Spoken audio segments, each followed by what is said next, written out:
Hello students, आज हम discuss करेंगे joules law of heating. Joules law of heating बहुत छोटा सा टॉपिक है और इसके पहले इसको स्टार्ट करें उसके पहले हम आपको बता दें कि है क्या कि आपने जब हीटिंग इफेक्ट ऑफ करंट पढ़ा था तो बहुत सारे फॉर्मूलाज को हमने वहां पे फाइंड आउट किया था और उसमें से एक फॉर्मूला आपका था H is equals to I square R T. ठीक है, तो बेसिकली जो ये H is equals to I square R T है इसी को हम बोलते हैं जूल्स लॉ ऑफ हीटिंग। अब इसके अकॉर्डिंग क्या है, जो H है that is proportional to I square, H is proportional to the R and H is proportional to T। Okay, तो जूल्स ने क्या कहा, the amount of heat produce, H is what, H is what, amount of heat. कौन सा heat? which produced due to the flow of current or which produced due to the electric heating effect of current.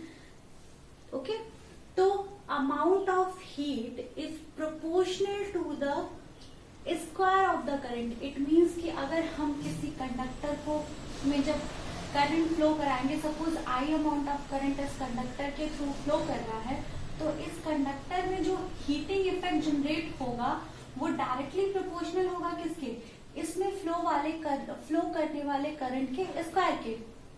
Okay, the next thing आपको यहाँ से clear दिख रहा है कि H will also depend on the R। It means कि as much as greater the value of R, it means the resistance of conductor higher the value of H। Clear है? It means high value of resistance of the conductor will give what, high value of H. It means कि H is directly proportional to R and R is what? That is the resistance of the conductor or conducting wire. Okay. Now from this formula you can also see H directly proportional to T. जितना ज्यादा T उतना ज्यादा H. तो we can also say H is directly proportional to T. And what is T? T is actually time for which What? वो time जिसके जितनी देर तक current flow करेगा। ठीक है, तो this is all about the Joule's law of heating. According to Joule, the current produced due to the heating effect of current is directly proportional to the square of the current which flows through the conductor and also directly proportional to the resistance of the conductor and also directly proportional to the time. Time कौन सा? The time duration for which the I current flows through this conductor. So this is all about Joule's law of heating. ये formula आपको बहुत ध्यान रखना है, बहुत सारे न्यूमेरिकल हम इसके बेसिस पे सॉल्व करेंगे। ओके,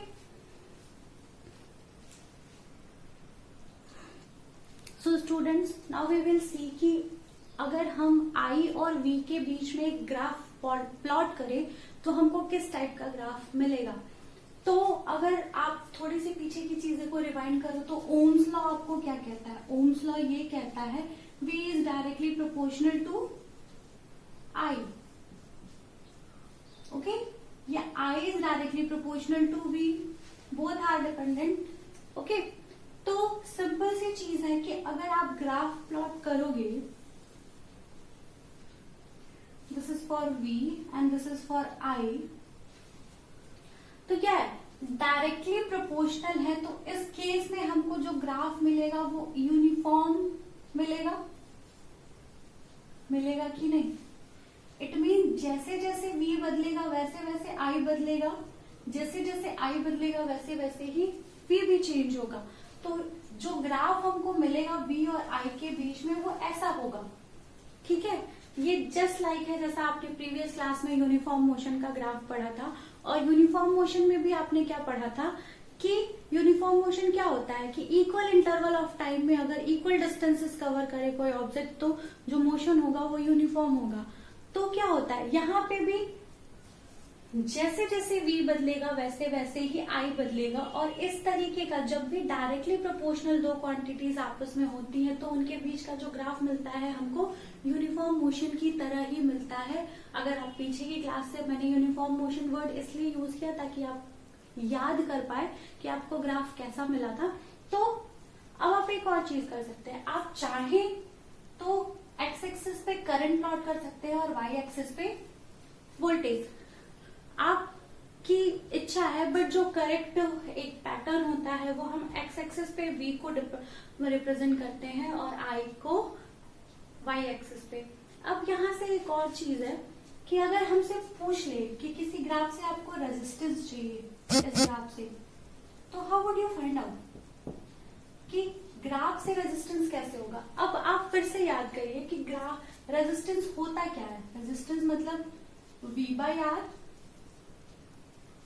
अब आप पीछे को, तो आप प्रीवियस क्लासेस को जब याद करेंगे तो आपको याद होगा कि हमने डिस्टेंस टाइम ग्राफ से स्पीड फाइंड आउट किया था और स्पीड टाइम ग्राफ से हमने एक्सेलरेशन फाइंड आउट किया था। और कैसे किया था, सिंपली इस ग्राफ के स्लोप से। स्लोप के लिए हम क्या करते हैं, इस पे एक राइट एंगल ट्रायंगल ड्रॉ करते हैं, ठीक है। मैंने आपको ऑलरेडी बोला था, आप चाहे जितना छोटा या जितना बड़ा भी ग्राफ ले सकते हैं, इसमें कोई दिक्कत नहीं है। जितना बड़ा ट्रायंगल ले लो या जितना छोटा ट्रायंगल ले लो, आपको स्लोप हमेशा सेम मिलेगा। क्यों? स्लोप हमने आपको क्या बोला था, इस लाइन का स्लोप क्या होता है, इस लाइन का स्लोप क्या होता है, जितना ये इस एक्स एक्सिस की तरफ झुका होता है, ठीक है। आप हायर क्लासेस में जाएंगे तो मैथ्स में ये पढ़ेंगे कि, या अभी 10th में तो आई थिंक कि नहीं है आपके कोऑर्डिनेट ज्योमेट्री में, ठीक है। तो इसका स्लोप हम कैसे निकालेंगे, स्लोप निकालने के लिए सपोज हम मान लेते हैं ये ए हो गया, ये बी हो गया और ये सी, ये आपका एक राइट एंगल ट्रायंगल। तो स्लोप जो होता है वो आपका होता है क्या, बताइए आपको पहले से याद होगा।